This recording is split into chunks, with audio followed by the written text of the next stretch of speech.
پہلے میں سوچتی تھی کہ یہ لوگوں کی بری نظر، جادو، شیطانی حرکت یہ سب کیوں ہوتی ہے؟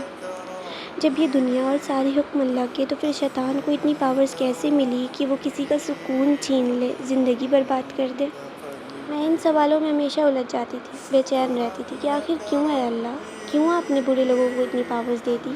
اور پھر دھیرے دھیرے مجھے سمجھ آتی گئی اور جواب ملتے گئے۔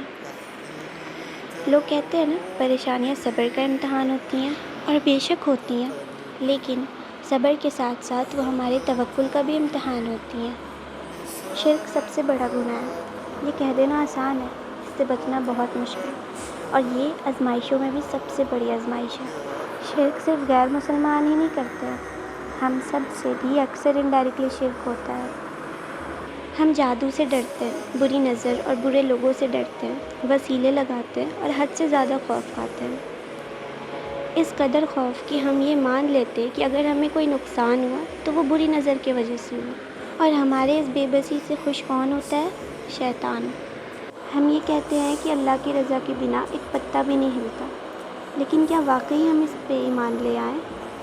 حسیب الناس ان یترکوا ان یقولوا آمنا وہم لا یفتنون۔ سورہ عنکبوت آیت نمبر 2۔ کیا لوگ یہ گمان کر بیٹھے ہیں کہ وہ ایمان لے آئے اور آزمائے نہ جائیں گے؟ اللہ تعالیٰ نے شیطان کو ویسی پاورز بھی صرف ہماری آزمائشوں کے لیے دی ہے، اور جادو، بری نظر یہ سب اللہ کے حکم سے ہی اثر کرتے ہیں، اور ایسا بالکل بھی نہیں ہے کہ جادو کا اثر مومن پہ نہیں ہوتا۔ ہو سکتا ہے اگر اللہ چاہے۔ اللہ تعالیٰ آزمائیں گے مومن کو بھی ان کی آخری سانس تک۔ وہ دیکھ رہے ہوتے ہیں کہ اب جادو، بد نظر کے بعد اس نے کون سا اسٹیپ لیا۔ کیا صرف زبان سے اقرار کیا، حسبنا اللہ و نعم الوکیل، اور اللہ ہمیں کافی ہے؟ کیا واقعی اس نے سمجھ لیا کہ اللہ کافی ہے اور الہی کے چوکھٹ پر سر رکھا، یا پھر کسی بابا کے؟ کیا واقعی وہ صرف اور صرف اللہ کی ذات سے ڈرتا ہے، یا پھر کسی شیطانی پاور سے بھی ڈرتا ہے؟ جادو کا اثر مومن کو فزیکلی توڑ سکتا ہے، بیماری دے سکتا ہے، لیکن اس کا ایمان تب بھی تازہ رہے گا، اور یہی تازگی، یہی توکل پہ قائم رہنا اس کے اللہ کے پاس درجات اور بلند کر دیتے ہیں۔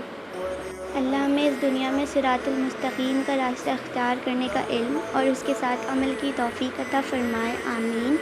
وہ صراط المستقیم جو ہمیں دوسری دنیا یعنی آخرت میں الصراط کے اوپر آسانی سے گزر جانے دے گا۔ سبحان اللہ۔